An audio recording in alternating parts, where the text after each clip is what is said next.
يا رب نسألك فعل الخيرات وترك المنكرات وحب المساكين. وإذا أردت بعبادك فتنة فاقبضنا إليك غير فاتنين ولا مفتونين. اللهم استر العورات وآمن الروعات. اللهم إنا نعوذ بك من خيبة الرجاء ومن عضال الداء ومن شماتة الأعداء ومن الصلب بعد العطاء. اللهم بارك لنا في أرزاقنا، ارزقنا الحلال وبارك لنا فيه، وباعد بيننا وبين الحرام مهما كان كثيرا كما باعدت بين المشرق والمغرب. اللهم بصرنا بعيوبنا. اللهم رب لنا أولادنا كما ربيتنا. اللهم اجعل جمعنا هذا جمعا مرحوما واجعل تفرقنا بعده تفرقا معصوما، ولا تدع فينا شقيا ولا محروما. اللهم احشرنا في زمرة نبينا وتحت لواء حبيبنا. اللهم أوردنا حوضه. اللهم لا تفتنا بعده، واسقنا بيده الشريفة شربة هنيئة لا نظمأ بعدها أبدا. آمين آمين. وأشهد أن لا إله إلا الله ينادي. Mwenyezi Mungu Subhanahu wa Ta'ala anatangaza fi kibriya'in wa 'azamatin, akiwa katika ukubwa wake na utukufu wake, wa jalalin wa jamalin, na akiwa kwenye matukufu yake na kwenye mazuri yake. Fayakulu, bas anatangaza kwa kusema kama ifuatavyo: ana Allahu la ilaha illa ana, mimi ndiye mwenye jina la Allah, wala hakuna yoyote ambaye anafaa kuabudiwa isipokuwa mimi. Man qalaha, mwenye kulisema neno hili la ilaha illa Allah akiwa muqinan biqalbihi, anayakinisha kwa moyo wake kwamba anavyosema ndivyo anavyoamini, na kisha akaishi kwa mujibu wa huyo Allah namna alivyotaka. Man qalaha, mwenye kusema kalima hiyo, adkhaltuhu hisni, mimi nitamuingiza kwenye hifadhi yangu, nitamuingiza ngome yangu. Wa man adkhaltuhu hisni, na yule ambaye nimemuingiza kwenye ngome yangu, amina min adhabi, huyo amekwisha salimika na adhabu yangu. Ana Allahu la ilaha illa ana, mimi ndiye Allah na hakuna mola mwingine afai kuabudiwa isipokuwa mimi. Man qalaha, mwenye kulitamka tamko hilo hali ya kuwa anayakinisha akisemacho ndani ya moyo wake ndivyo anavyoamini, na akisha akaishi kwa mujibu wa Allah alivyotaka kwa kufuata maamrisho yake na kujiepusha na makatazo yake, Mwenyezi Mungu anasema man qalaha, mwenye kulisema neno hili, adkhaltuhu hisni, mimi nitamuingiza kwenye ngome yangu. Wa man adkhaltuhu hisni, na yule ambaye nimemuingiza kwenye ngome yangu, amina min adhabi, amesalimika kutokana na adhabu yangu. Ya ma'ashara al-ikhwatu al-muwahhidina, enyi makundi ya ndugu wenye kumpwekesha Mwenyezi Mungu kwa kalima ya la ilaha illa Allah, quluha, lisemeni sana neno hilo mpaka mtu saa yake ya kuondoka duniani ulimi uwe umezoea kulitamka neno hilo. Qulu la ilaha illa Allah, semeni neno la la ilaha illa Allah mpaka lizoeleke kwenye ulimi. Saa ya kuondoka duniani mtu ikimfika, iwe rahisi kulipata neno hilo. Na kama si zoezi kubwa ambalo anatakiwa alichukue mtu kwa tamko hilo, basi Mwenyezi Mungu anasema yuthabbitu Allahu alladhina amanu bilqawli thabiti fil hayati dunya wa fil akhirah wa yudhillu Allahu adh-dhalimina wa yaf'alu Allahu ma yasha'u. Mwenyezi Mungu huwathibitisha waumini kulipata neno la haki kama tamko la ilaha illa Allah. Yuthabbitu Allahu alladhina amanu bilqawli thabit, Mwenyezi Mungu huwathibitisha fil hayati dunya, tangu walipokuwa katika maisha ya kidunia, wa fil akhirah, na hata akhira vile vile atawathibitishia hivyo. Lakini wayudhillu Allahu adh-dhalimina, atalipoteza tamko hili kwa madhalim, hawatoweza kulitamka hata watamkishwe namna gani na watu wao wakati wa sakaratil mauti, hawatoweza kulitamka. Wayudhillu Allahu adh-dhalimin, na Mwenyezi Mungu atalipoteza tamko hili kwa madhalim. Wa yaf'alu Allahu ma yasha'u, na Mwenyezi Mungu huwa anafanya vile anavyotaka yeye. Kwa hivyo itikadi ya mu'min iwe la ilaha illa Allah akhlu biha wahdi. Tamko la ilaha illa Allah iwe itikadi yake mu'min, akhlu biha, anasema mimi ndiyo natakasa, naepusha chochote kile isipokuwa wahdi, peke yangu mimi, umoja, upweke wa Mwenyezi Mungu ndio peke yake ninaupwekesha. La ilaha illa Allah, itikadi yake mu'min iwe la ilaha illa Allah, ufni biha umri, namaliza kwa tamko hilo umri wangu. Itikadi ya mu'min iwe la ilaha illa Allah, adkhulu biha qabri, kwa tamko la ilaha illa Allah ndo naingia mimi kwenye kaburi langu. Na itikadi ya mu'min iwe vile vile la ilaha illa Allah, tamko la ilaha illa Allah yughfaru biha dhambi, ndiyo pahala pa kusamehewa dhambi zangu tamko hilo.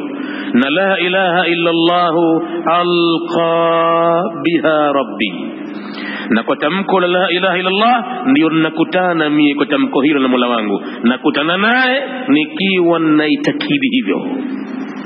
Hii ndo itikadi ambayo mu'min anatakiwa awe nayo. وأشهد أن سيدنا ونبينا وعظيمنا وحبيبنا محمد رسول الله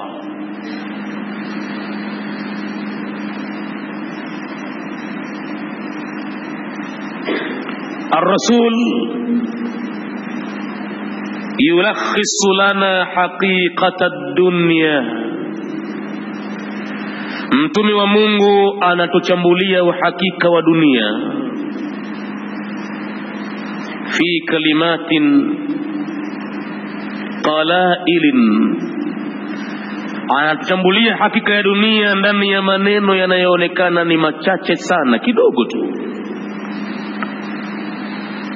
Fi kalimatin qalailin fi mabnaha,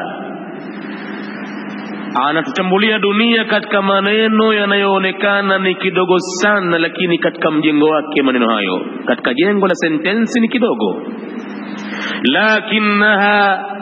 Lakini maneno hayo adhimatun, ni makubwa mno, wajalilatun, na ni maneno matukufu mno, fi maghzaha, katika yale mafahamisho yake, wa maanaha, na katika yale maana yake, wa marmaha, na katika yale marembeo yake, wapi anakwenda basi maana yake ni kubwa mno. Ama katika mjengo wake maneno yanaonekana kuwa ni kidogo, na mwingine asofahamu kitu anaona ndio pamesemwa nini. Anaichambua bwana mtume kwa Waislamu hakika ya maisha ya ulimwengu yalivyo. Yakulu, mtume anasema wakati alikuwa akimwambia li Abdullah ibn Umar, sahaba Abdullah ibn Umar alimwambia, ya Abdullah, ewe Abdullah, kun fi dunya, kuwa katika dunia hii, kaannaka gharibun, kama kwamba ni mgeni. Usijifanye katika dunia hii kama kwamba ni mwenyeji na umeshafika na wewe hapa ndo mwisho wako, ikawa unamaliza juhudi zote kwa ajili ya maisha kilimwengu. Kun fi dunya, kuwa Abdullah bin Umar katika dunia hii, kaannaka gharibun, kama kwamba wewe ni mgeni, au abiru sabilin, au ni mpitaji njia tu. Hapa wewe uko transit, unapita njia tu na hukai moja kwa moja, na kwa hivyo kukaa kwako hapa unakaa mguu uko njiani kabisa. Au abiru sabilin, wa'idda nafsaka, na uhisabu nafsi yako daima min ahli alquburi, kwamba wewe ni watu wa makaburini. Jihisabu kwamba umelala katika mwana wa ndani, kila ukiamka jihisabu hivyo kwamba wakati wote mimi nitakuwa miongoni mwa watu wa kaburi, na nikifika kule nimeona amwati mbalimbali zikizikwa, zinalazwa kwa staili kadha, na masafa yaliyopo ni baina ya kugusana kichogo na kipaji cha uso, ndio masafa yenyewe. Kifua na mgongo vile vile vinapambana na viambaza viwili, kiambaza cha mbele na kiambaza cha nyuma. Wa'idda nafsaka, na uhisabu nafsi yako daima min ahli alquburi, wewe unajiona kwamba ni katika watu wa makaburini. Ukijihisabu ni mtu wa hapa, basi itakusahaulisha akhira. Lakini ukijiwekea malengo kwamba mimi mwisho wake nitakuwa ni katika watu wa makaburini, itakukumbusha kila mara wajibu wako, ufanye nini, namna gani Mola wako umtii, itakukumbusha sana hivyo. Salawatullahi wa salamuhu alayhi. Ya Rasulullahi, a'idil haditha, hebu irejee tena ewe mjumbe wa Mwenyezi Mungu hadithi hii. Maneno yake makubwa mno, kutokana na shabaha ya maneno ambayo mbele yamelengwa katika jioni hii, katika tarehe kama hii, katika mwezi huu. A'id alhaditha ya Rasulullah, hebu irejee tena ile hadithi ewe mtume wa Mungu, fi sam'i zamani, na uilete sasa katika usikilizaji wa zama zetu sisi. Mbali na Abdullah bin Umar aliyetamkishwa, aliyesemeshwa maneno hayo, sasa twaitaka katika wakati wetu hadithi hii. Li tunabiha, ili upate kumzindua, bihi, kwa maneno hayo, kulla ghafilin, kila ambaye ameghafilika, wasananin, na kila ambaye yumo katika usingizi amelala, umuamshe. Li taturuda, ili upate kufukuza, bimaanihi, kwa maana ya maneno hayo upate kufukuza, wasawisa shaitani, wasiwasi wa shetani uondoshe. Wasiwasi wa shetani umetuelemea, tena umetuelemea kiasi ambacho hatusikii wala hatuoni wala hatujali wala hatubali. Mbele hatuoni tena, kumewekewa pazia jeusi, hatuwezi kuona mpaka malaika mauti anatuteremkia, ndiyo hapo mtu anagubuka. Ya Abdallahi, ya ibn Umar, ewe Abdallah, ewe mtoto wa Umar. Mtume anamwambia kun fi dunya, kuwa katika dunia hii, kaannaka gharibun, kama kwamba wewe ni mgeni, au uwe katika dunia hii kaabiru sabilin, kama ni mpitaji wa njia. Kaannaka gharibun, kama kwamba ni mgeni, au abiru sabilin. Wa'idda linafsika, wa'idda nafsaka, na uhisabu nafsi yako, min ahli alquburi, katika watu wa makaburini. Nafsi yako ihisabu kuwa ni watu wa makaburini. Jione kama kwamba utazikwa, na naamu utazikwa siku moja. Basi tayari jione kwamba ushalala katika mwana wa ndani. Halafu jifikirie, sasa hivi ninafanya imagination, nafikiria tu, je, ikiwa ndo kweli kweli inshalala, mimi tayari ninazo amal za kuweza kuokoka pale, naweza kujibu mimi masuala ya pale kwa ufasaha nikiwa sina wasiwasi. Ibn Adam, ewe mwanadamu, tazawwad min hayatika lilmaadi, chukua zawadi kwa ajili ya uhai ulionao huu, kwa ajili ya maisha ya milele. Wa qum lillahi, na katika uhai huu simama kwa ajili ya Mwenyezi Mungu. Wajma khaira zadin, ukusanye zawadi iliyo bora zaidi. Wala tarkan ila dunya, na wala usiegemee kwenye ulimwengu. Kathiran, kwa sana sana, ikawa maisha yako umeyatupa katika mambo ya dunia. Fa innal mala, kwani hakika ya mali, yujma'u linnafadi, inakusanywa kwa ajili ya kumalizika. Kila ukikusanya ina maana kama ndio unaimaliza.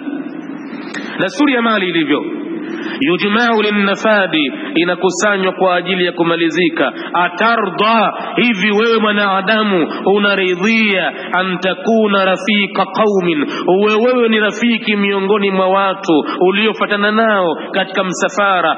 Lahum zadun, wao wana zawadi kemkem, wamechukua wanakwenda kuwapelekea watu wao. Wa anta bighairi zadin, na wewe unakuwa njiani bila ya mzigo wote wa zawadi. Hii ina maana kama huna amal huko hutompata wa kukusaidia hata mmoja. Chukua khaira zadin, zawadi zilizokuwa bora zaidi kwa ajili ya maisha yako ya baadaye.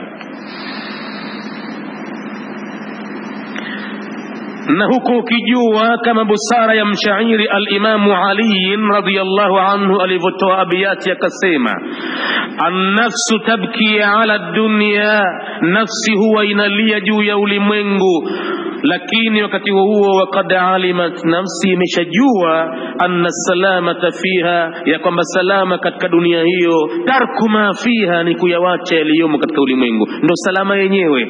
Salama ya nafsi ni kuyawacha yaliyoko kwenye ulimwengu, maana iko siku atayawacha, ndo kasalimika hapo. Ila dara lilmar'i, hakuna nyumba nyingine atakayokwenda kuikalia mtu baada almauti, baada ya mauti yake, yaskunuha, ambayo yeye atakwenda kukaa huko, illa allati, illa ile nyumba ambayo kana qabla almauti yabniha, ilikuwa yeye kabla ya mauti akiijenga. Kwa namna anavyojenga mtu hapa nyumba yake, ndio ataikuta vile vile. Fa in banaha bi khairin, iwapo mtu nyumba yake ya akhira ataijenga kwa mambo mema, taba maskanuhu, yatakwenda kuwa mazuri mno makazi yake. Lakini wa imbanaha bisharrin, akiijenga kwa mambo mabaya,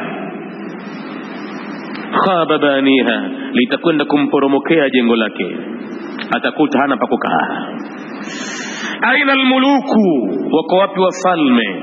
Allati kanat musaltana, wafalme ambao walikuwa na nguvu sana wakitikisa dunia. hatta saqaha bikasil mauti saqiha, ilifika wakati ukweli wakauona, yule mnyweshaji akawanyweshwa gilasi ambayo ndani yake mna mvinyo wa mauti. Walikunywa vile vile na wao, na sasa zimebaki hadithi zao, wanasimuliwa mambo yao wenye hawapo.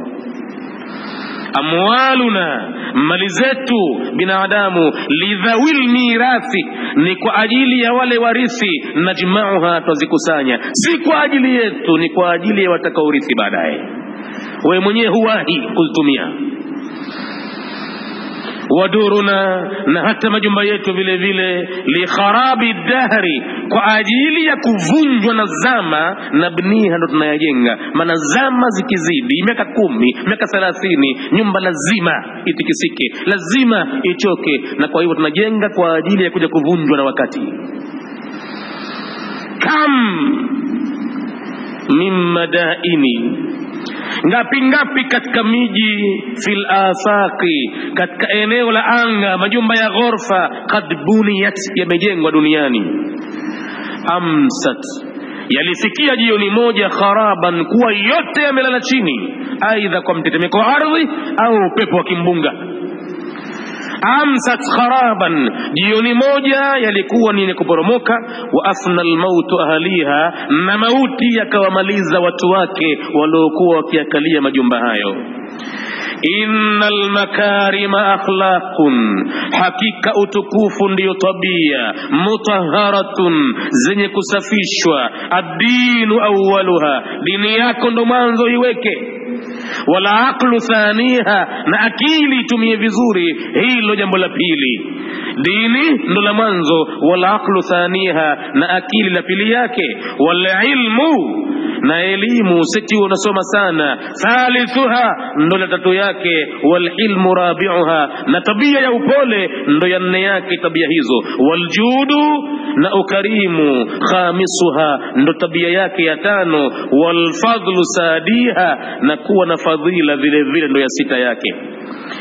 Walbirru sabi'uha, na tendo la wema ndo la saba yake. Washukru thaminuha, na kushukuru ndo la nane. Wasabru tasi'uha, kusubiri ndo la tisa yake. Walinu baqiha, na ulaini wa tabia ndiyo mambo yaliyobakia. La tarkananna, kabisa usiegemee, ila dunia, kwenye ulimwengu, wama fiha, na yale yaliyomo duniani. Falmautu la shakka mufnina wa mufniha, mauti hapana shaka yatatumaliza sisi na kumaliza ulimwengu vile vile.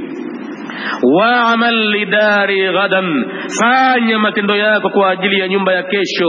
Ridwanu khazinuha, radhi za Mwenyezi Mungu ndo khazina yake. Waljaru ahmadu, uende ukawe jirani na Mtume Muhammadi. Warrahmanu nashiha, na Mwenyezi Mungu Rahmani, mwenye rehema nyingi, ndiye mzungumzaji wa huko atakayewatolea salamu waumini peponi. Qusuruha dhahabun, majumba yake ya ghorofa ni dhahabu tupu. Walmisku tinatuha, na miski ndo udongo wake. Wazafaranu hashishun, zafarani ndiyo majani yake. Nabitun fiha, yaliyoota humo peponi, majani yake zafarani.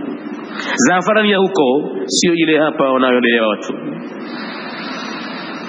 Amma kwa hakika falsafa aliyoitumia bwana mtume kwa maneno aliyomwambia Abdullah bin Umar katika wakati tulionao sasa, ndiyo pahala pake hasa kuzungumzwa maneno yale, kuambiwa muislamu maneno yale. Maneno gani? Kun fi dunya, hapa sasa ndio wakati wake hasa. Maana watu wote hapa duniani sasa wanajihesabu wamefika, hapa ndo mwisho. Kila unomtupia macho ni kwamba anashughulika na dunia zaidi. Kuna la kumwambia muislamu. Mjengaji anajenga kama ataishi milele, ndiyo hujakatazwa kujenga, jenga kama kwamba utaishi milele. Lakini kwa upande wa pili ujihesabu kama kesho ndiyo safari. Hiyo kesho ndiyo safari watu hawana, wanayo ile kuishi milele. Ile kesho ndiyo safari watu hawana.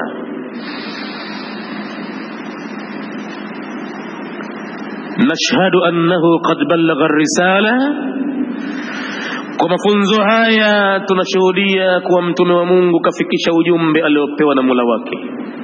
Wa adda al-amana, na ameitekeleza amana aliyopewa na Mola wake. Wa nasaha al-umma, na kabisa ameunasihi umma, hakuachia ovyo.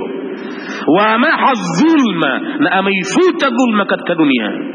Wa kashafa al-ghumma, na ameondosha kila msononeko wa roho, kila shida ambayo binadamu anakuwa nayo, mtume amejaribu kuiondosha. Maha wa kashafa, ameiondosha al-ghumma. Isitoshe, wajahada fillahi, akapigania katika upande wa Mwenyezi Mungu, haqqa jihadihi, namna inavyostahiki kupiganiwa kwake, hatta atahu al-yaqin, mpaka yakamfika mauti. Ameifanya kazi hiyo. Sisi hatuwezi kufanya lolote tukawa tumemlipa mjumbe wa Mungu kwa yale ambayo katufundisha, ila ni kupeleka wingi wa swala na salamu zimshukie Hashimu na sahaba za kiramu na ali na kula mwema, kwa kusema Allahumma salli ala Muhammadin wa ala ali Muhammad kama sallaita ala Ibrahima wa ala ali Ibrahima innaka Hamidum Majid, wa barik ala Muhammadin wa ala ali Muhammad kama barakta ala Ibrahima wa ala ali Ibrahima innaka Hamidum Majid. Amma ba'du, amma zaidi ya hayo, faya humat al-islami wa hurras al-aqida, enyi wenye kuhami Uislamu na walinzi wa i'tiqadi yake. Kama wapo watu katika ardhi mpaka leo wana uchungu na Uislamu na wako tayari kupoteza chochote kile chenye thamani ili kulinda itikadi ya Uislamu, kama wapo katika ardhi, basi sasa wanasemeshwa, faya humat al-islam hurras al-aqida, isma'u hadhihi alkalimati, yategeni masikio maneno haya, almujaza, yalionekana kama ni mafupi sana, min fami rasulillah, yakitoka katika kinywa cha mjumbe wa Mwenyezi Mungu salawatullahi wa salamuhu alayhi, wa huwa yunadi, naye akiwa kwenye matangazo anasema kwa kutangaza, ala ummati rahma, anautangazia umma uliorehemewa, umma wenye rehma.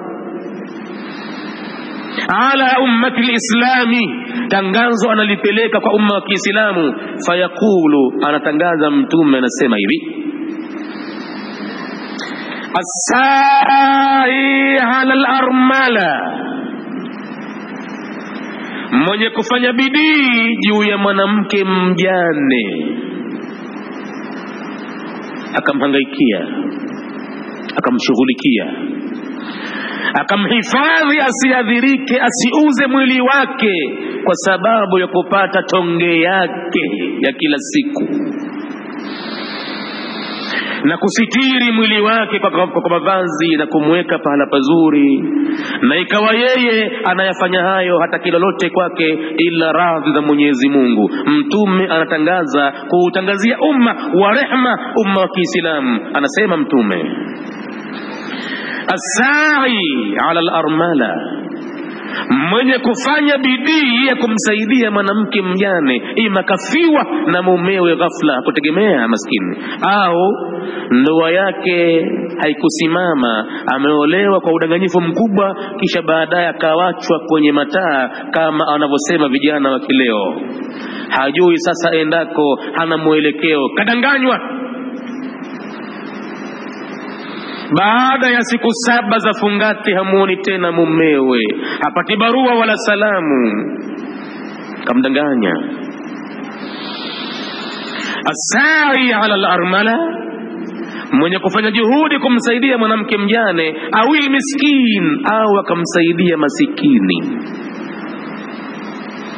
Mtume anasema mwenye kufanya hayo almujahidi fi sabilillahi, amekuwa sawa sawa kama aliyekwenda vitani kupigania dini ya Mwenyezi Mungu. Kukiwa uwanjani pale pana data silaha, na kenda pale hali ya kuwa ni bahati nasibu kupona au kurejea yeye akiwa kilema, mlemavu, ni sawa sawa na kwenda vitani katika jihadi kupigania dini ya Mwenyezi Mungu, au kama si kwenda vitani, jambo lingine litakuwa ni sawa sawa na alqaimil layli, mtu ambaye maisha yake usiku anautumia kusimama kuswali kwa ajili ya Mola wake.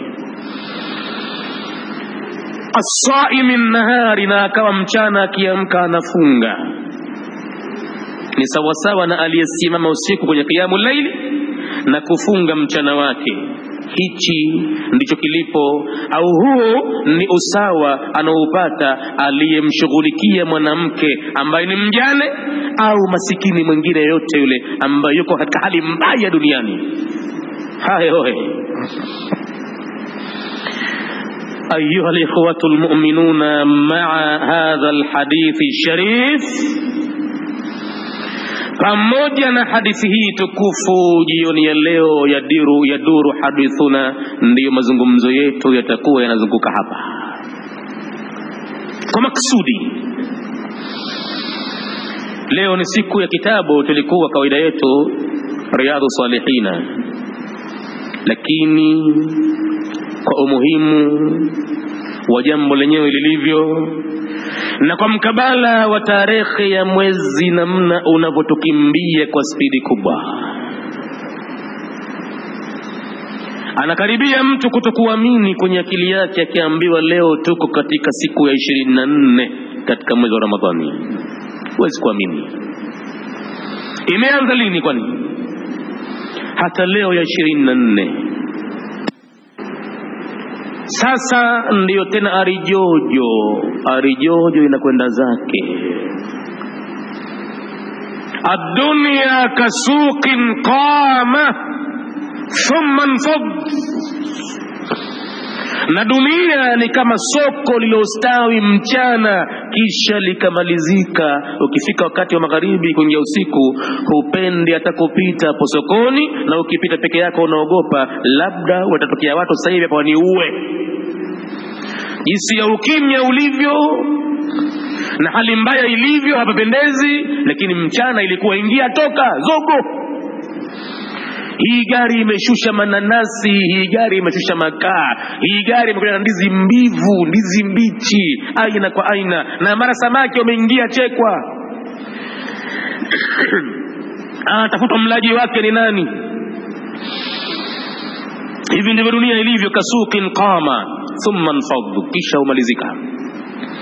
Na matokeo yake yanakuwa rabiha fihi man rabiha, hufaidika ndani yake soko hilo aliyefaidika, wa khasira fihi man khasira, na akakhasirika aliyekhasirika. Na kwa hivyo mwezi wa Ramadhani vile vile kasuqin qama,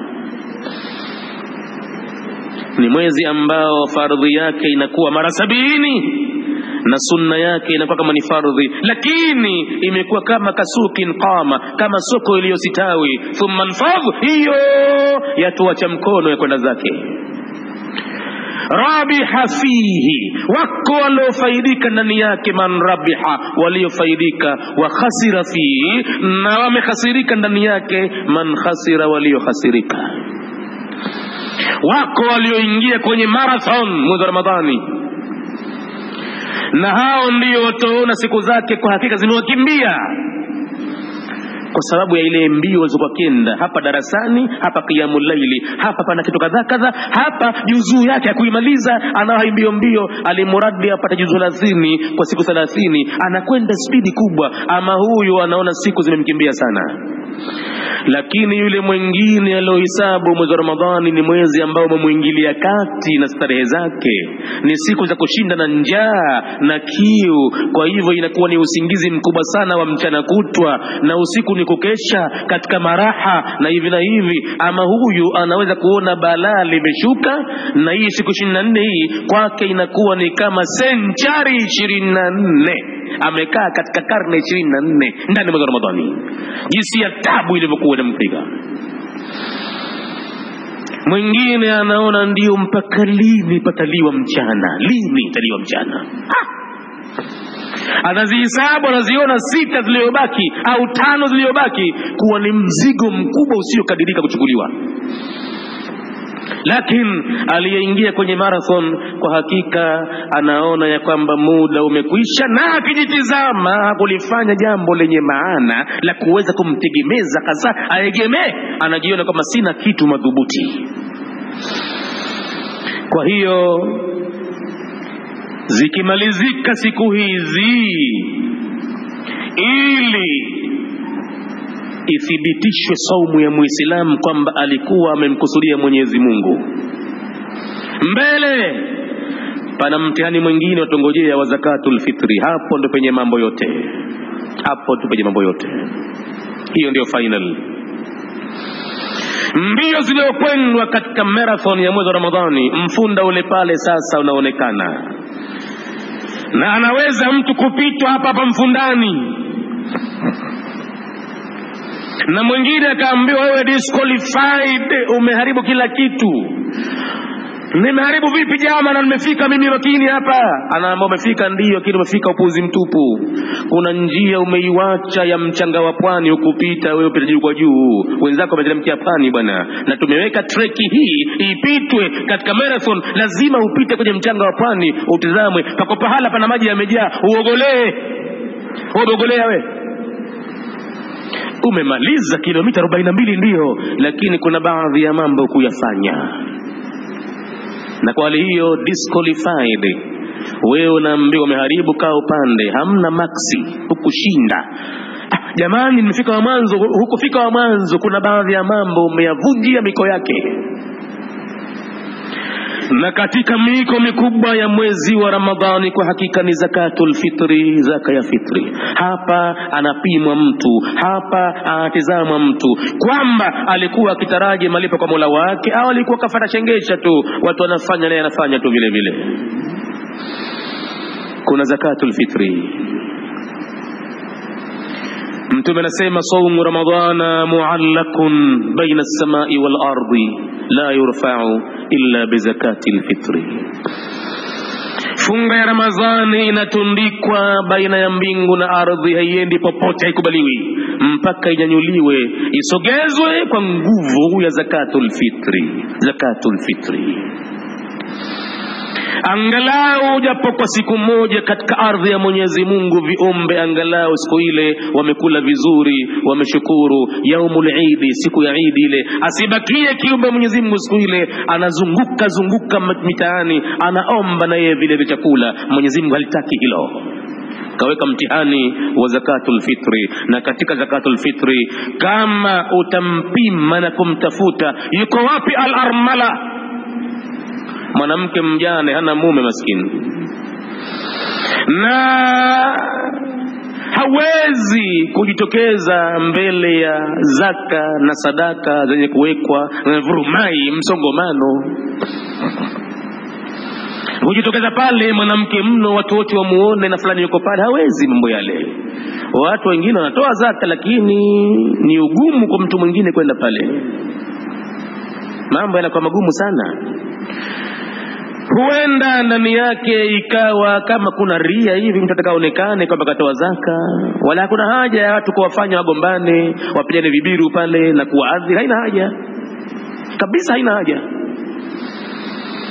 Kwa hivyo kauli ya Mtume katangaza, kamweka sawa sawa mwenye kufanya bidii ya kumsaidia mwanamke mjane au masikini mwingine, anakuwa kama aliyepigana jihadi katika njia ya Mwenyezi Mungu, au kama aliyesimama usiku kufanya ibada, au kama aliyefunga mchana. Wako sawa sawa hawa kimalipo.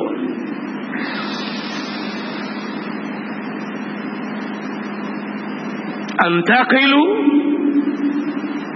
ndio naondoka sasa ila rahmatil muhda, kumfatia yule ambaye ni rehma iliyotolewa hidayah na Mwenyezi Mungu kwamba ni mwenye kuongoa. Wa ni'matil musda, na neema isiyo katika, neema iliyo madhubuti. Wapi naelekea? Ila alladhi, kwa yule ambaye qala lahu maulahu, alisema kuhusu yeye Mola wake, wama arsalnaka, na sisi hatuja kupeleka Muhammadi illa, isipokuwa rahmatan lil alamin, uwe ni rehma kwa walimwengu wote. Walimwengu kwa maana ya kila anoishi katika ardhi, hata samaki pia wewe ni rehma, hata paka vile vile wewe ni rehma kwake yeye. hata mimea vile vile rehema kwa wewe, ni rehema kwao vile vile.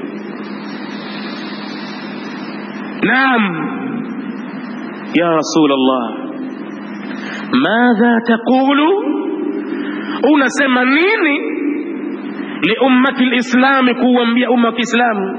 Hebu tuambie tena.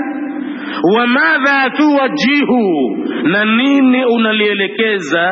Min bayanatin, katika mambo ya bayana, ila ummati tauhidi, kuelekezea umma wenye kumpwekesha Mwenyezi Mungu.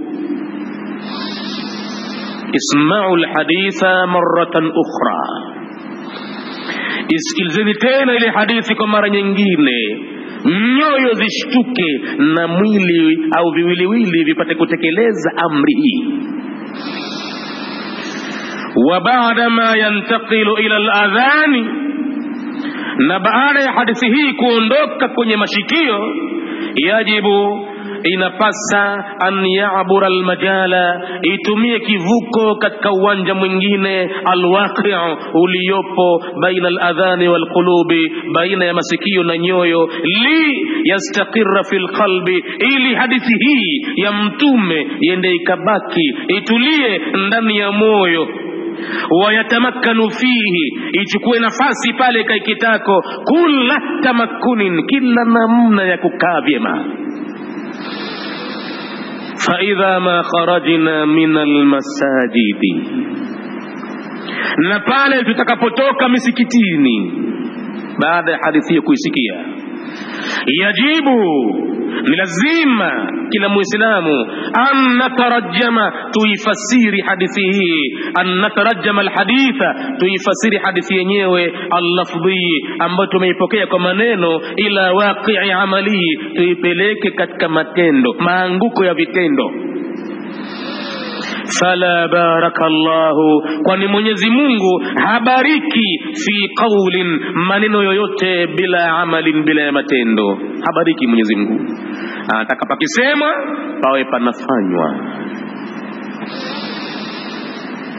Tarajamu hadha alkalami, yafasirini maneno haya, ila waqi'i amalin, katika yale matukio ya vitendo. Falaqad kathura bainana alkalama, kwani mara nyingi huwa ni mengi baina yetu maneno. Wa kathratil balaghatu, na balagha nyingi hutolewa kwenye khutba za Ijumaa na madarasani. Wal falsafati, na falsafa nyingi vile vile.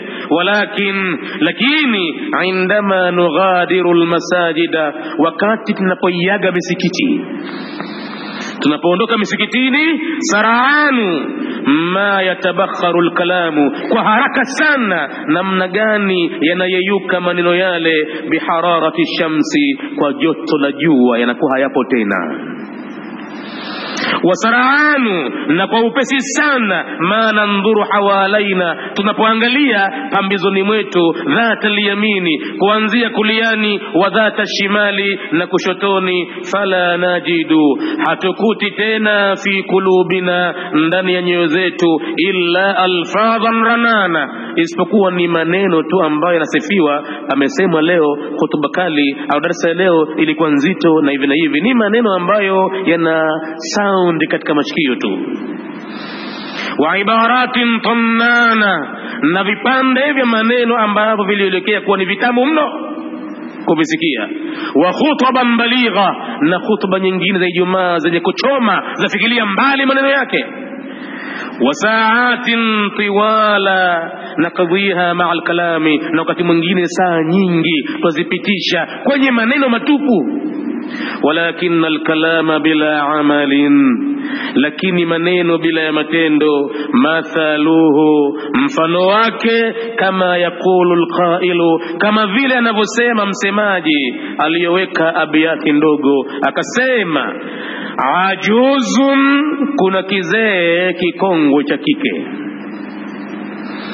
Kizee hichi, tamannat an takuna sabiyatan, ati siku moja kimetamani kiwe ni kitoto kichanga kibichi.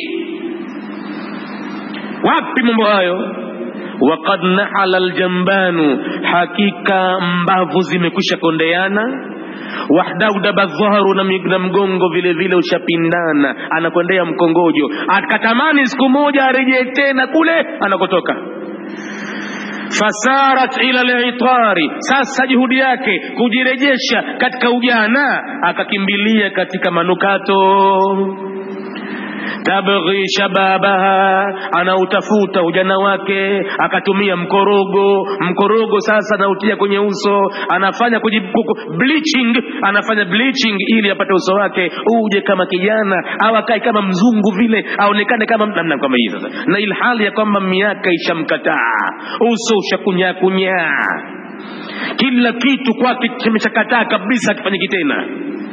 Wa hal yuslihu al-itar, je, manukato na mapodozi yote yataweza kufanya chochote? Ma afsada dahru, kile ambacho zama zimeufisidi mwili. Asubutu, mapodozi hayachukui nafasi madhali zama dahari zishaufisidi mwili. Na naam, mwili wa binadamu unafisidiwa na zama. Tizama picha zako kama unazo kwenye albamu, tangu pale ulipokuwa kuondokea 15, mtoto mdogo miaka. Angalia sasa ulipokuwa 30 miaka, angalia vile vile 40 miaka, angalia tena kwenye 50 miaka. Je, uko katika hali ile ile? Pale wenzako walipokupa jezi uwakalie uwanjani na ukawa litegemezi la timu, je, sawa sana sasa hivi? Wapi? Wakati umeshapita na umri vile vile ushafanya kazi yake kwenye mwili. Hayo hayawi.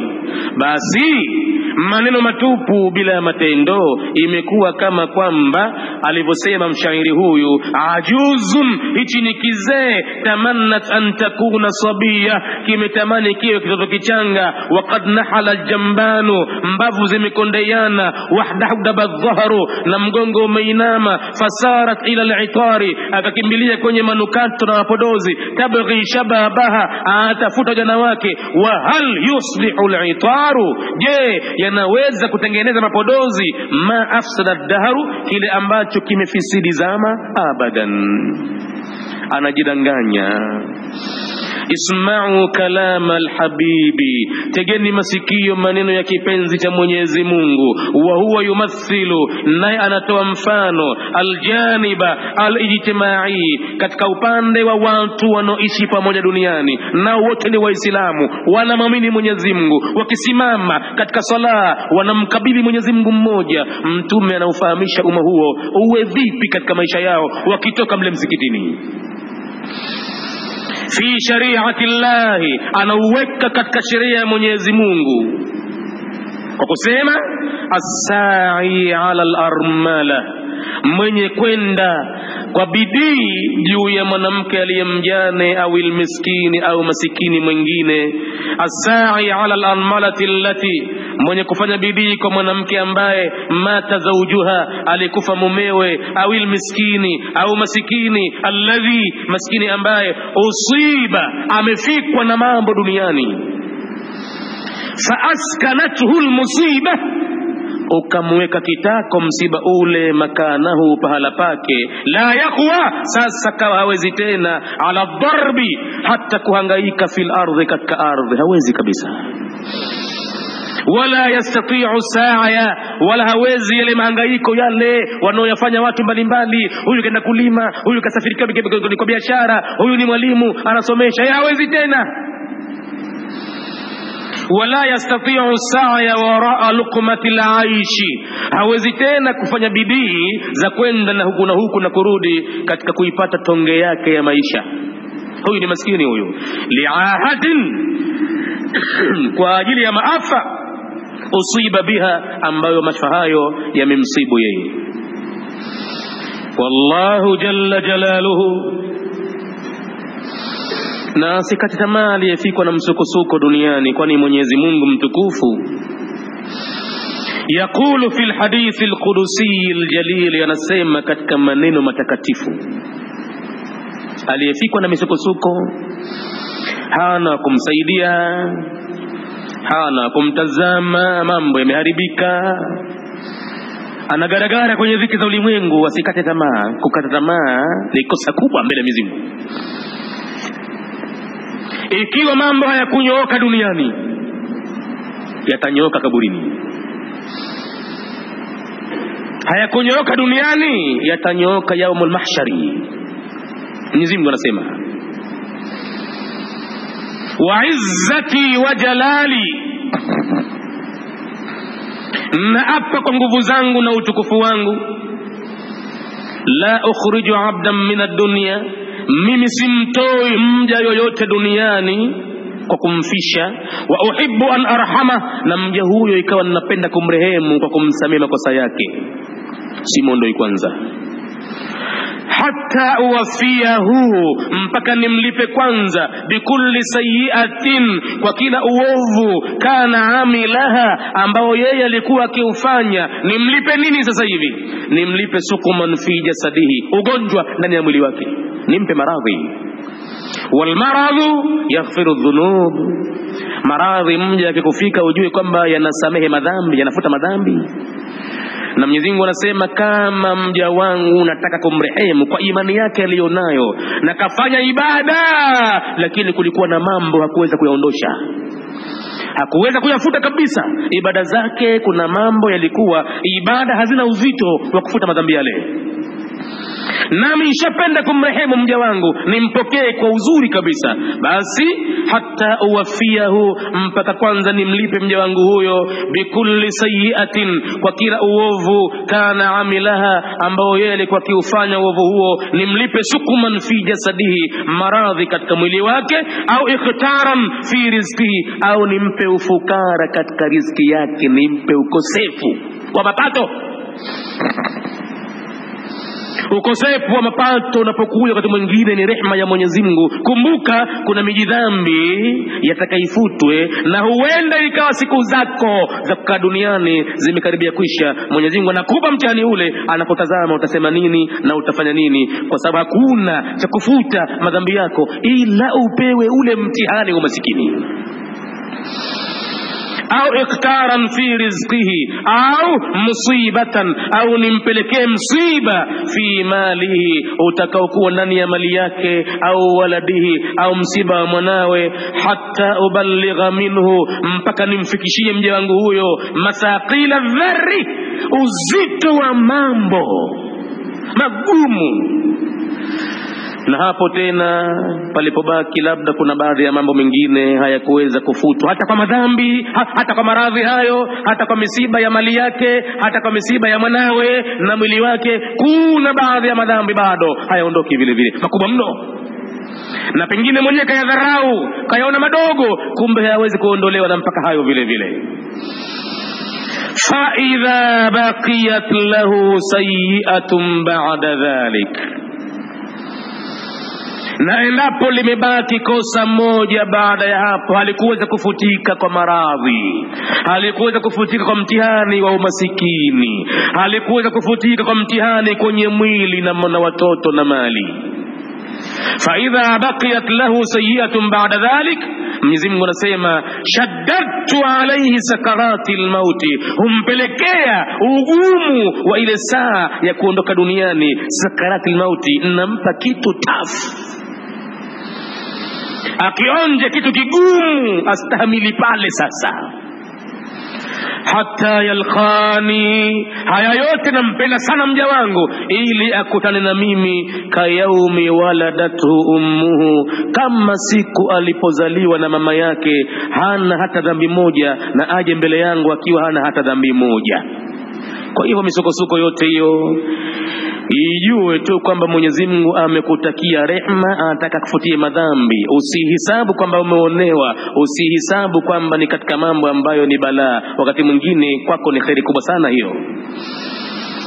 La ilaha illa Allah, hatta yalqani, ili akutane na mimi, kayaumi waladatu ummuhu, kama siku aliyozaliwa na mama yake. Walidhalika, na kwa ajili hiyo hiyo, yakulu maulana, anasema tena mola wetu, fi hadithi al-Qudsi al-Jalil, katika maneno matakatifu mengine anayaweka pamoja na hayo, Mwenyezi Mungu anasema li ahli albalai, hii inahusu vile vile watu wenye mabalaa, watu wenye misukosuko. Mwenyezi Mungu anasema idha bitalaitu abdi, mimi wakati ninapomjaribu mja wangu, bimusibatin, kwa msiba wowote ule, fi nafsihi, ukiwa ndani ya nafsi yake, au malihi, au mali yake, au waladihi, au mwanawe, wastakbala, na yeye akaukabili msiba ule, wastakbala dhalika bisadrin jamilin, akaukabili kwa kifua kizuri kabisa, kashukuru sana. Kubwa yeye alilofanya ni kufanya istirjai kwa Mwenyezi Mungu, inna lillahi wa inna ilaihi raji'una, na anaomba Mwenyezi Mungu amlipe kwa msiba ule, ambadilishie kilichokuwa kizuri zaidi kuliko maafa yalomfika. Basi Mwenyezi Mungu anasema istahyaitu minhu, mimi huona haya kwa mtu huyo, yaumal qiyamati, siku ya kiyama, an amsiba lahu mizanan, nimkunjulie mezani ya kupima tena upya amali zake baada ya yote hayo alomfanyia duniani, naye akayakabili kwa kifua kizuri kabisa. Huona haya kumwekea mezani kupima amali zake, au anshur lahu diwanan, au kumkunjulia daftari, nimwambie ikra kitabaka, soma daftari lako. Huona haya kumkunjulia hayo, na moja kwa moja wa udkhiluhu aljannata, huamua kumuingiza peponi bighairi hisabin, bila ya hisabu yoyote ile. Istahyaitu minhu yawm alqiyama, humwone haya mtu huyu siku ya kiyama, an ansiba lahu mizanan, kumnyosha yeye mezani, au anshura lahu diwanan, au kumkunjulia madaftari, wa udkhiluhu aljannata, na humuingiza peponi bighairi hisabin, bila ya hisabu yoyote. As-sa'i ala al-armala, mwenye kufanya juhudi juu ya mwanamke mjane, allati mata zawjuha, ambaye kafa mumewe, au almiskin, au masikini mwingine, alladhi askanathu, ambaye umemweka ule umasikini, askanathu alhaja, imemtuliza haja. Ma jazauhu, nini malipo yake ya Rasulullahi, mjumbe wa Mwenyezi Mungu? Mtume anasema huwa kal mujahidi, yeye ni kama aliyepigana jihadi fi sabilillahi, katika njia ya Mwenyezi Mungu. Bayin lana jazauhu, tubainishie bwana mtume malipo yake, maratan ukhra, mara nyingine bado.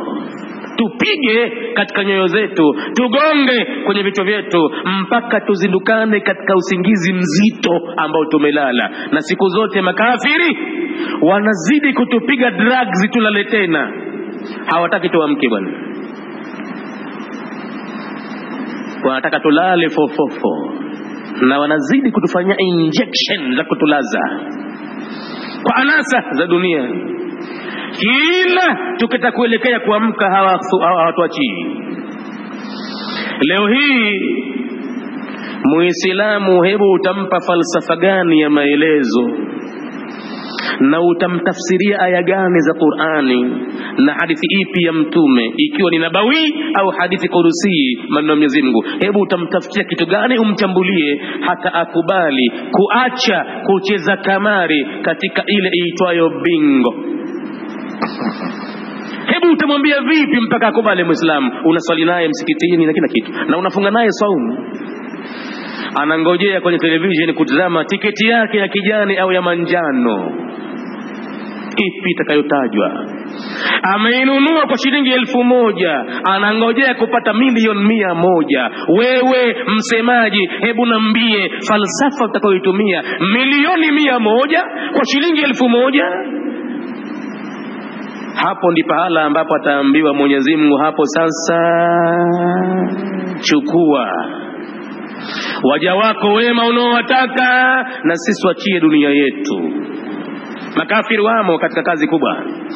Hivi ndivyo wanavyouchana msahafu, hawauchani kwa kurarua raruraru makaratasi chambu chambu, wanauchana kwa kutokufuatwa maneno yaliyo ndani yake. Leo hii hebu utamwambia nani wewe kwamba bingo ni kamari mpaka aikubali kuwa ni kamari ile? Utamwambia nani? Zaidi ya kwamba utaonekana mpumbavu wa mwisho kabisa. Anasema nini yule naye? Hivi watu sasa wamezama katika dunia na utajiri huo wa haraka haraka. Makafiri wanatuziumbisha, wanatulaza katika usingizi mzito kwa anasa za kidunia hizi. Huyo mchezeshaji wa kamari, yeye pato analolipata huwezi kulikubali kwenye akili yako kama utaambiwa. Na wewe hizo milioni 1 au 50 milioni au idadi utakayoipata, huna uliomfuta, umemfuta Muislamu mwenzako, mnafutana. Na huku mkiwachia misikiti ya Mwenyezi Mungu inavuja, vyuo vya Qur'ani havitambulikani kwamba humu ni mahala wanapochukua watu kitu kitakatifu, kitabu cha Mungu. Ilielekea kitabu cha Mungu kinachukuliwa katika pahala hapa ndio hapa pa imeelekea kwamba inasomeshwa Qur'ani hapa. Hala, maneno ya Mungu ati bwana sio yanasomeshwa pahala ambapo panavujiwa, pahala duni kabisa. Watoto wakipima habari ya chuoni na ile ya maskulini wanadharau habari ya chuoni. Mambo kukaa chini, mambo katika vumbi kule, pengine wanapata viti, mabenchi mazuri, wanapata vile fursa mbalimbali. Watu wanaingia katika laboratory, wanafanya experiment mbalimbali, wanaona kwamba yale ndiyo masomo, na huko wamedharau, kumbe huko ndo kwenye mambo. Sisi tumo sasa tunaelekezwa kwenye kamari. Haikuelekea tena Muislamu kurejea kwenye kamari. Na unaacha Muislamu kufanya biashara na Mola wako katika interest, faida atakayokuwekea ni sawa sawa kama umekwenda kupigana jihadi, kama uliyesimama usiku kwa ajili ya qiyamul layli, kama uliyefunga mchana. Mshughulikie maskini ya Mungu bwana. Hiyo 1000 yako hiyo, badala ya kuitumia mkawa mnafutana, na pengine tokea mtu kuanza kucheza kamari hiyo hajapata chochote mpaka leo, na tamaa nayo, na mzee anamwambia yumo kufutwa tu, anafutwa tu. Iko siku kibanda chako utaamua kukiuza hivyo, na wale wasofahamu nyuma wala mbele hawana takurithi hivyo. Kibanda chako, rasilimali yako utaamua ukiwache, kwa sababu jirani yako ameshapata milioni 100 kwa 1,000. Unasema ala, na mimi nitauza nyumba yangu. Nyumba utaiuza, utie 1,000 kwa ajili ya ticket ya bingo. Na makafiri wanapiga vigeregere, ama hapa tumewapata. Makafiri wanapiga vigeregere, ama hapa tumewapata barabara. Uweka habari hii katika publicity kubwa, tumia vyombo vyote vya habari, television ionyeshe, na wanawake wajitokeze katika hali ya kuvutia mpaka wasiamke kabisa katika usingizi huu. Maudhui hii, hadithi hii inakuja katika jioni hii ya tarehe 24 katika mwezi wa Ramadhani, kwa kuwa kesho kutwa kuna zakatul fitri. Waislamu watakawazindukane wayathamini mambo yao ya kuwapatia faida. Isije ikawa mtu anazo pesa lakini akathamini tiketi ya bingo kule, huku anawacha mambo haya matukufu kuyafanya. Haya yatakuja kumtoa machozi mtu siku ambayo haitakuwa na mbembelezaji wake.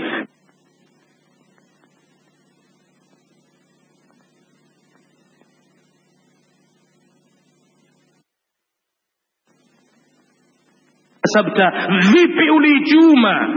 Ilipato wewe ulilipata vipi? Ala, kumbe kamari sio. Siku hiyo ndo siku kusaga meno mtu, siku kukataza kwenye Qur'ani mimi kamari kucheza wewe.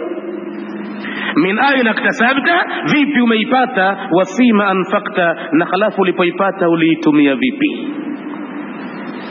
Leo hii imekuwa ni vigumu kumzungumzia Muislamu yoyote habari hii, na utaonekana ni mtu ambaye punguani panda wazimu kabisa kuzungumza kwamba kile kitu ni kamari na watu wajiepushe. Watajiepusha vipi na hali ya kuwa tiketi ya 1,000 ndani yake mna milioni 50? Usifanye mchezo, milioni 50.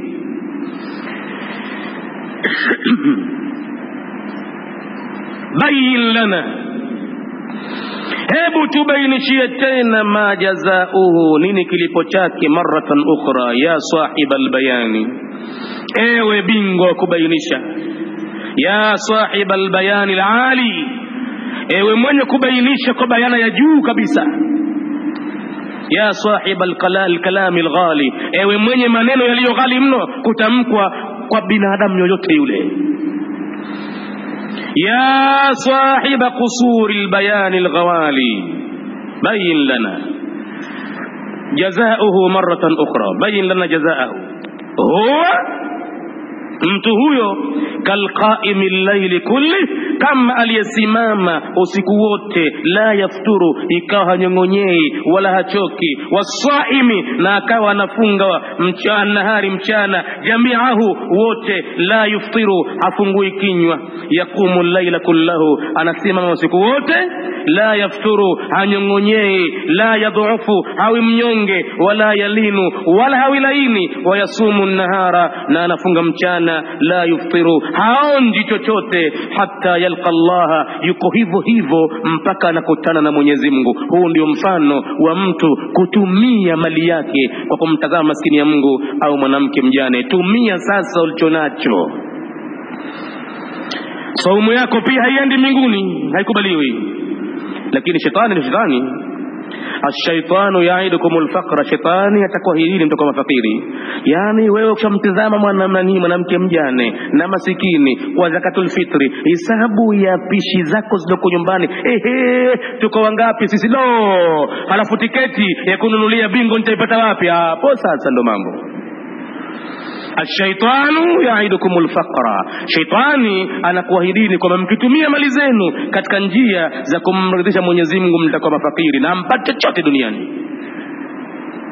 Lakini wallahu ya'idukum maghfiratan minhu wa fadla, Mwenyezi Mungu anakuahidini kwamba mtapata msamaha wa mambo hayo na fadhila nyingi za mali kuongezeni. Utashangaa. Na huku katika kamari hata upate vipi, halina baraka pato lake bwana.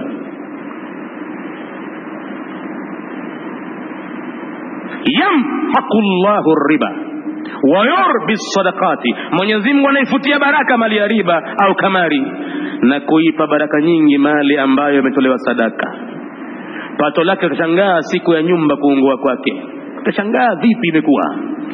Mwenyezi Mungu atakuachia mpaka ujenge, ushamaliza. Hapo ndipo anakuambia sasa na kuonyesha kwamba hichi kitu hakina baraka na hakina radhi zangu, lapita bulldozer kuvuruga yote. Sasa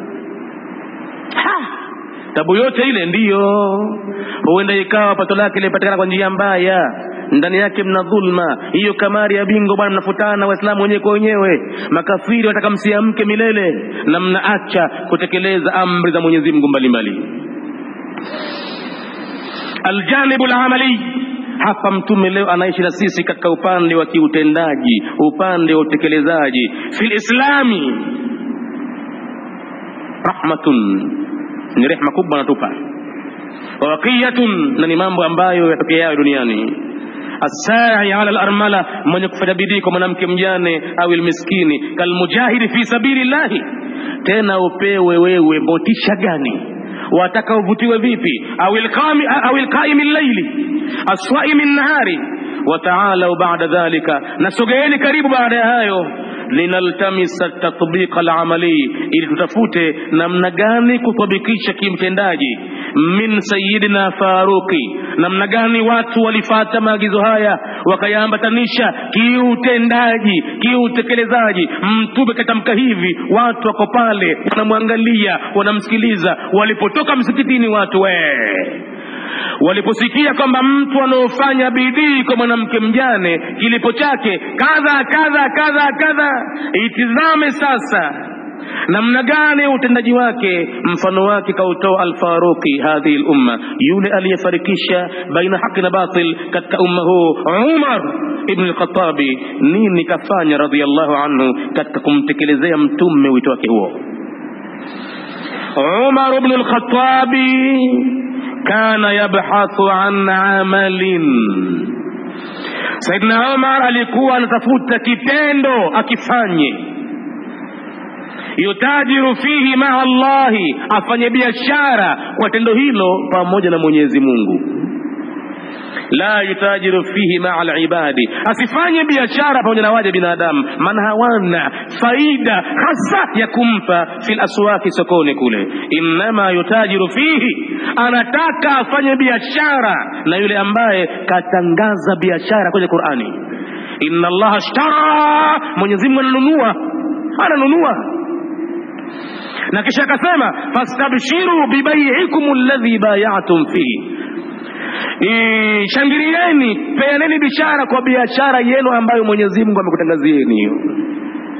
Innama yutajiru fihi ma Allahi liyad'a ar-rasida, ili apate kujiwekea akiba. Siku gani imfaye akiba hiyo?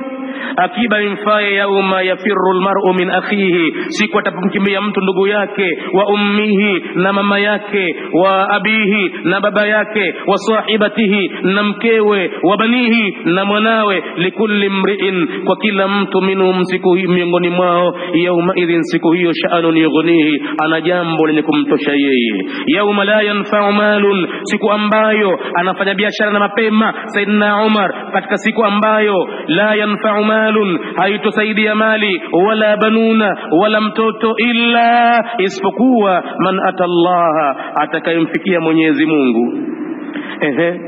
Atakayemfikia Mwenyezi Mungu na kitu gani?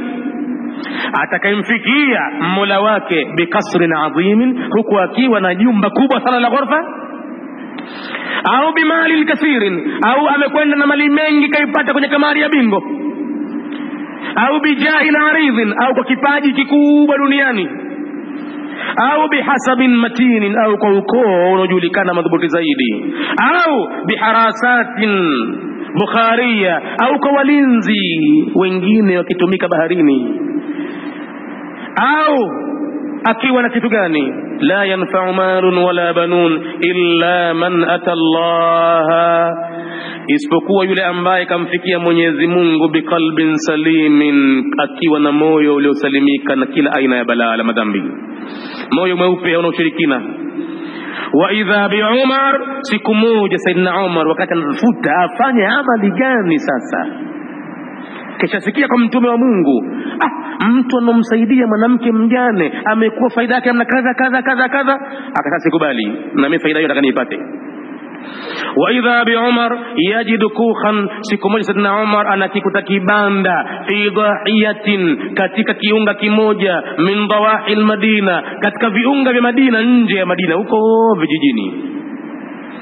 Wayadhhabu Umaru, anakwenda Saidina Umar, wa kana yaumaha, na alikuwa Umar wakati huo, yaamalu, anafanya kazi kama waziratul adli, waziri wa adli, mambo ya ulikania ya uadilifu, fi khilafati Siddiqi, katika wakati wa ukhalifa wa Sayyidina Abu Bakar Siddiqi. Kasikia maneno kwa mtume, kasema sasa anasema lazima nifanyie kazi kauli ile. Abi Bakr Yahya yabhathu wazirul adli, anatafuta waziri mzima chini ya Bakar Siddiqi, an tijaratin, biashara gani aifanye, yutajiru fiha ma'a Allah, wa yajidu kukhan, anakiona kibanda fi dhahiyatin min dawahi al-Madina, katika kitongoji kimoja miongoni mwa vitongoji vya Madina, ala sakiniha, anakwenda mpaka mkazi wake, anatoa salamu pale kibandani. Alipojibiwa salamu, akasikia sauti ya mwanamke, mtu mzima kikongwe, je, mama nipite? Pita mwanangu. Alipopita, wayasalu Umaru, anaulizia Saidina Umar, an sakinatil kukhi, ndani ya kibanda hichi anakaa nani? Wa idha biha ajuzun tahamaki, anasema bimkubwa mmoja kizee, amyaun, tena aliyekipofu haoni, la zawju laha, ana mume bimkubwa huyo, wala waladun, wala mtoto. Wa bilisani rahma, na kwa ulimi na lugha ya rehma ya upole kabisa. Wa biuslubi al-yaqin, na kwa njia za uyakinifu. Wa mantuki al-mubin, na kwa logic iliyokuwa ya uwazi kabisa. Yasaluha al-Faruq, anamuuliza al-Faruq Umar, man alladhi yaqumu ala sha'niki, mama wewe uko peke yako hapa ndani ya nyumba, nani anosimamia jambo lako? Ya amatallahi, ewe mjakazi wa Mwenyezi Mungu, hapa ulipo umri huo halafu huoni. Wa bilisani almaskana, na kwa lugha ya umasikini. Taqulu lahu, bimkubwa na mjibu Saidina Umar, ya Abdullah, akiwa hamjui ni nani, mja wa Mwenyezi Mungu, nikwambie nini mwanangu? kana li waladun wahidun, mimi nilikuwa naye mwanangu mwakumzaa mwenyewe mmoja. Kharaja, ametoka mwanangu, mujahidan ma'a rasulillahi, kwenda kupigana jihadi pamoja na mtume Mwenyezi Mungu Muhammad, zama za mtume hai mwenyewe. Wastashhada, mwanangu kauawa shahidi fi sabilillahi, katika njia ya Mwenyezi Mungu. Idhan, kwa hivyo laisa maaha ahadun, hapa sasa kabaki bimkubwa huyo hana yoyote, walaisa laha, na hanaye yoyote mwingine, ma yakumu ala sha'niha, yoyote yule ambaye ataweza kusimamia jambo lake. Hana mume na mwanawe vile vile kishawawa. وإذا بوزير عدل الصديق يقول لها, tahamaki waziri wa Abu Bakar as-Siddiq anamwambia bimkubwa huyo, ya amatallahi, ewe mjakazi wa Mwenyezi Mungu, sauhudhiru laki, mimi nitahudhurisha kwa ajili yako, at-taama, chakula, washaraba, na maji ya kunywa. Hapa hutopata tabu baada ya leo. 3 maratin, na kutwa moja nitaifanya kazi hii mara 3 fil yaumi, kwa siku. Bimkubwa sema, mwanangu, nimesujuru sana mimi usiku ulikucha jana, na Mwenyezi Mungu anitizame, anitupie jicho. Alhamdulillah, kansikia, kaniletea wewe. Nani wewe mwanangu? Akaambia, hayo bambi mkubwa, tusiulizane, usitaki kujua mimi ni nani. Hapa kuanzia sasa mama, usihangaike tena kupiga makelele kwa watoto wa majirani, jamani maji, sina maji, nani kipofu hapo ulipo, mimi mama nitashughulikia kazi hii.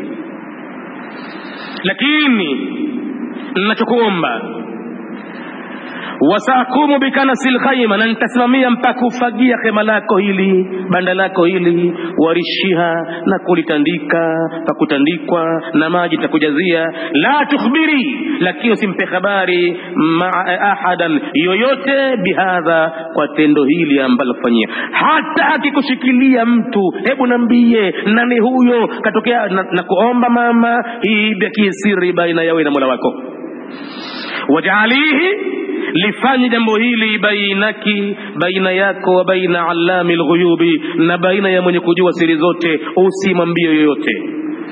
Mwenyezi Mungu amesema kwenye Qur'ani, Muhammadun Rasulullah, Muhammad ni mjumbe wa Mwenyezi Mungu. Walladhina ma'ahu, na wale walio pamoja na yeye, ashidda'u 'alal kufari, utawaona daima ni shadidi wakali dhidi ya makafiri, lakini ruhama'u bainahum, ni wenye kuhurumiana sana baina yao.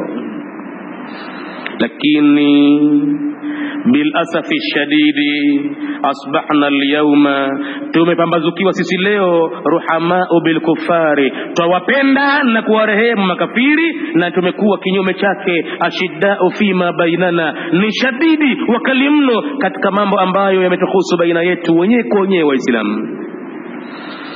Asbahana nuwali al-yahuda, tumekuwa leo tunampa msaada Yahudi wa Nasara na Manaswara kwa lolote walitakalo, washuyuiyuna, na makomunisti, wa nukhlisu lahumul wudda, tunawatakasia mapenzi, wa naftahu lahum, na tunafungulia wao arasatil qulubi, nyanja zote za moyo tunapa wao.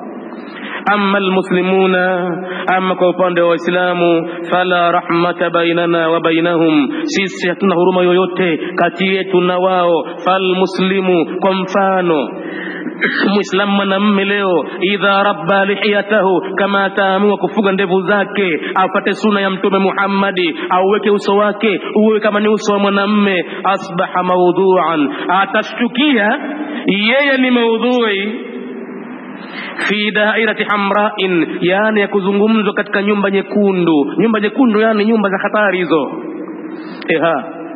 Bila shaka wale wenye ndevu, wale wanafuga wale ni magaidi, wale wa Kiislamu, wale lazima, wale ni kikundi cha Usama bin Laden, wale ndio materialisti, wale ndio watu kadha, wale ndio nini kosa lake Muislamu? Kaweka ndevu katika uso wake kwa ni sunna ya Mtume hiyo. Basi atageuka awe adui mkubwa na azungumze habari zake kwa nyumba mbaya, kikundi kile kibaya cha hatari. Hakadha, hapa ndipo pale ambapo tunafika leo sisi.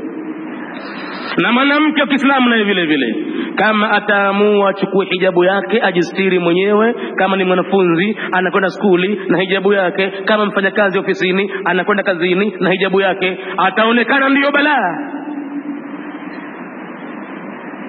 alfatatu, kijana huyu, itahajjabat, akiwa akachukua hijabu, wa udhiat amama imtihani, anawekwa mbele ya mtihani rahibin, wa kutisha. Fanadhiratul madrasati, muangalizi wa madrasa kama ni skuli, tuiduhu, atamtisha kumfukuza skuli, watuhadiduhu, na kumkhofisha sana. In lam takhla hijaba, kama hataondosha hijabu yake atakiona cha mtema kuni. In lam tu'ri jismaha, kama hatakubali kuweka uchi uso wake, mwili wake, fasawfa nufassiluha, yani fasawfa tufassiluha. Muangalizi wa madrasa, pengine mwanamke mwenziwe, muislamu mwenziwe, hafurahi pale kwamba huyu kaonesha mfano kwa wanafunzi wote, la, anatia kitisho kwamba atamfukuza skuli, atamfukuzisha, lazima kashifu mwili wake, akae mapaja nje kwenye deski. Hakadha, hivi ndivyo, hapa ndio pahala ambapo tumefikia sisi Waislamu. Saidna Umar anatafuta nini afanye pamoja na Mola wake. Wa yaqumu al-Faruq, anasimamia Faruq bihidari ta'ami al-ajuz al-armala, kuhudhurisha chakula cha mwanamke mjane. Yaudu laha ta'ama al-iftar, anamwekea, anamwandalia chakula cha asubuhi, baada ma yusalli al-fajr, maratu baada ya kusali al-fajiri. Wa yuknisu al-khayma, anafagia khema pale. Wa yaqumu birashiha, kisha anasimamia maji yake, kuteka na kila kitu.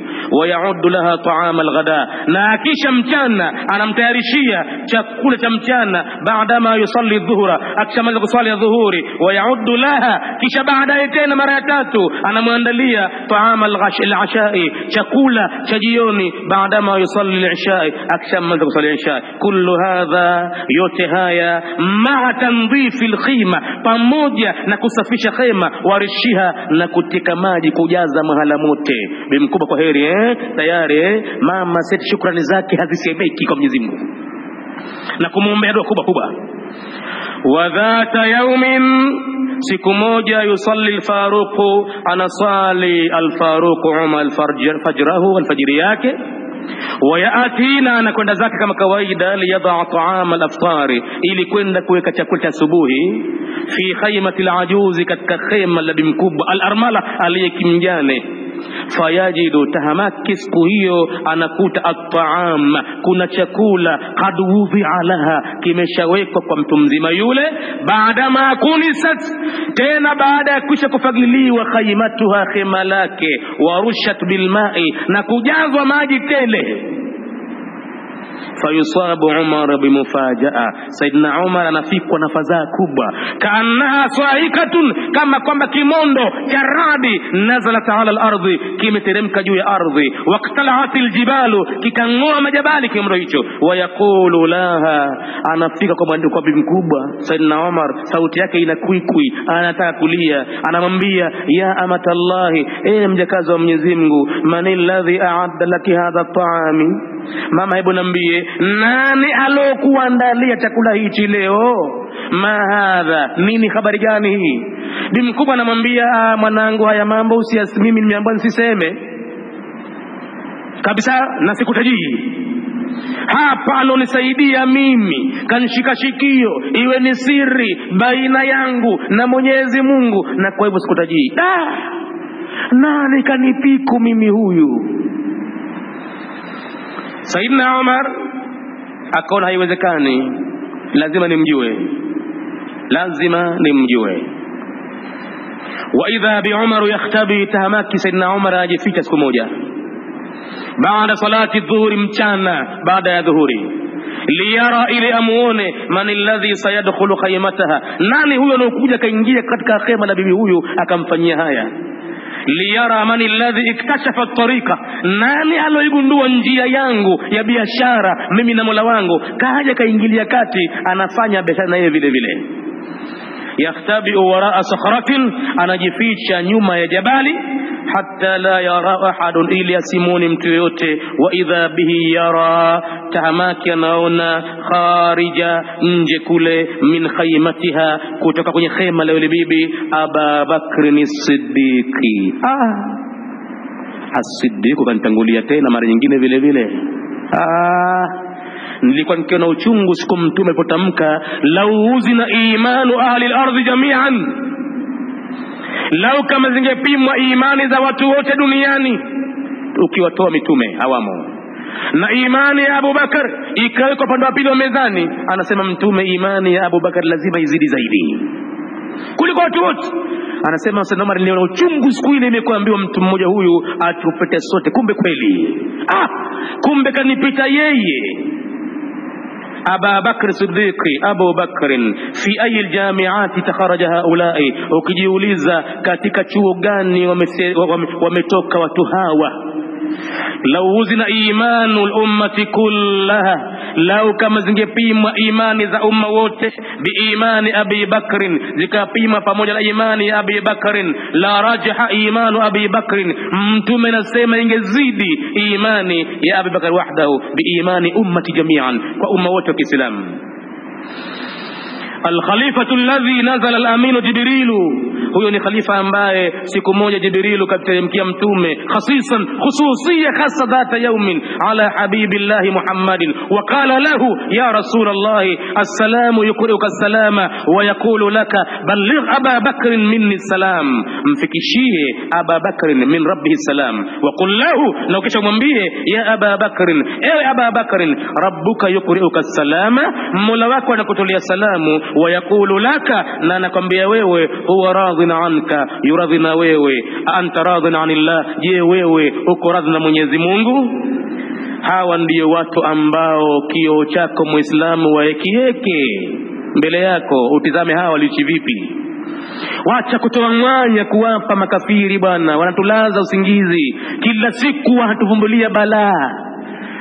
Wakiona kuna baadhi ya watu wamevuka kwenye drugs hawamo, kwenye kokeni hawamo, kwenye madrasa hawamo, hawaingii, basi wametuletea balaa jingine hili la bingo. Hapo kwenye tamaa sasa lolipo na mtihani tulionao basi wa ukali wa maisha. Allahu akbar. Mtu aje aone 1000 yake moja kwa 50,000, 1000 yake moja kwa milioni 50,000 milioni, aje aone 1000 yake moja kuna milioni 100. Hayo mambo kwa hakika si ya maskhara. Watu wakishindana, akigundua kwamba kuna mtu anamsaidia mwanamke mjaa, hakubali, hampi nafasi, na yeye atakaingie kati vile vile, wafanye wote sambamba. Saidna Umar akenda kamkamata ukosi wa kanzu Abu Bakar, akamwambia kumbe ni wewe, wallahi sijapatapo kushindana mimi na wewe katika khairi, ila unanishinda lazima siku zote. Leo naisema kweli yangu, nimeshindana na wewe kwenye khairi miaka mingi na unanishinda siku zote, na leo ndo ninaweka kalamu chini, na leo ndo ninaweka silaha chini, nasema kwamba nimeserenda, sikuwezi Abu Bakari, sikuwezi. Kesho kutwa, siku zibakia chache tu, 2-3 ama siku 5 au 6, inakuja zakatul fitri bwana. Zakatul fitri ndo ukweli wa saumu yako uko hapo sasa. Pishi moja tu kwa mwaka mzima ndo zaka hii inafanywa. Ni zaka special, zaka maalum kwa ajili ya mwezi wa Ramadhani tu. Tafuta wanawake wajane, tafuta maskini za Mungu, na anza kwa wale ambao wamekuhusu wewe kwa nasabu. Watizame kwa siku ile, hisabu kila aliyekulazimu nyumbani, mtolee pishi yake moja. Hata kama mtoto mchanga kazaliwa siku ile kabla ya kusaliwa sala Eid, lakini mtolee pishi yake vile vile. Hata kama ni mfanyakazi nyumbani lakini anakula pale pale, maisha yake unayo wewe, mtolee pishi yake vile vile. Na wale watoto ambao wazazi wao wapo hai, hawajiwezi, wanataka kuwatolea, na watoto wamegawanyika, kuna wanawake na wanaume, na washirikiane, wagawane. Pengine hapo walipo kila mmoja chazaa sasa hivi na watoto, na wazee pia wapo vile vile, na wagawane. Na wala asisite mtu kuitoa zaka hii alfitri kwa kule kusema ya kwamba mimi uwezo wangu ni pishi 2 tu, na idadi ya pishi nitakiwaza kuzitoa ni 9, nami namiliki 2 tu kutoa, kwa hivyo sina haja ya kutoa, siwezi kutoa mimi. Siseme hivyo. Mtume ameweka kama mtu siku ya sikukuu ile anacho yeye chakula cha kukila, akaweza akashiba, halafu ikawa iko pale chengine, anasema Mtume asijali kwamba kesho yake atakula nini, asijali kesho kutwa yake atakula nini, amadhal cha kukila siku ile kipo, ile ziada na aitoe hizo pishi 2 nazitoe. Hapa iko siri kubwa ya kufunguliwa mtu mapato yake na baraka. Akifunga mlango huu mtu anajifungia kila kitu. Zakatul fitri. Watizamwe wanawake wajane, watizamwe maskini za Mungu kwa zakatul fitri hii. Waache watu ubilisi wa kwenda kwenye kamari hizi, jet bingo hizi. Haina faida yote hii. Hata kama unamwona mtu kapata nini, akupata kitu bwana. Hizi ni mbinu za makafiri, wanatulaza watu, ziba macho, wametukokomelea kwa matambara, hatusiamke. Na kila tukifurukuta utakuja juu, wanahakikisha wanapiga pale ni shindano nyingine ya kutulaza zaidi. Maisha tulale. Wadu wao wanatamani lau takfuruna kama kafaru, laiti na nyinyi mkufuru kama walivyokufuru wao, fatakununa sawaa, mpate kuwa sawa katika matendo yenu nyinyi na wao. Walan tardha anka alyahudu, na kaa ukijua muislamu hatakuridhia wewe myahudi, wala mnaswara. Hivi ndivyo Qur'ani ilivyoamua. Hatta tattabi'a millatahum, mwenye kusema haya ni mjuzi wa ghaibu. Mpaka ukubali kufuata mila zao, uwe na wewe sawa kamari. Ama hapo mtakuwa pamoja, hata vyeo watakupa, lakini kama utakamata dini yako ilivyo, lan tarda, hawatakuridhia. Hili ni janga kubwa limetuingilia la makamari ya kila aina, hasa ukihesabu kwamba kamari hizo zitastawi zaidi kisha kutwa siku za sikukuu. Badili ya kumshukuru Mwenyezi Mungu kwa ibada kubwa iliyofanywa ya Ramadhani, wakitoka tu watu kwenye mfungo wa Ramadhani wanaingia kwenye kamari ya tombola, kamari ya kopa, shupaza, kashata na maviambuzi. Tutaona miezi moja watu, yule anayeendesha pale ndo mwenye kuwafuta pato lake yeye. Kila game akichezesha ameshatia kitu ndani. Watu wanafutana wao kwa wao, na Mwenyezi Mungu anawangoja viumbe. Insha Allah taala darasa ya kesho itakuwa Magomeni katika Masjid Bukhari, na mada tunakwenda kuendelea nayo mamlakatu sab'in insha Allah taala. Alhamdulillahi rabbil alamin, wassalatu wassalamu ala rasulillahi Muhammadin sallallahu alayhi wasallam. Rabbana taqabbal minna innaka antas samiul alim wa tub alayna innaka antat tawwabur rahim. Rabbana atina fid dunya hasana wa fil akhirati حسنة وقنا عذاب النار.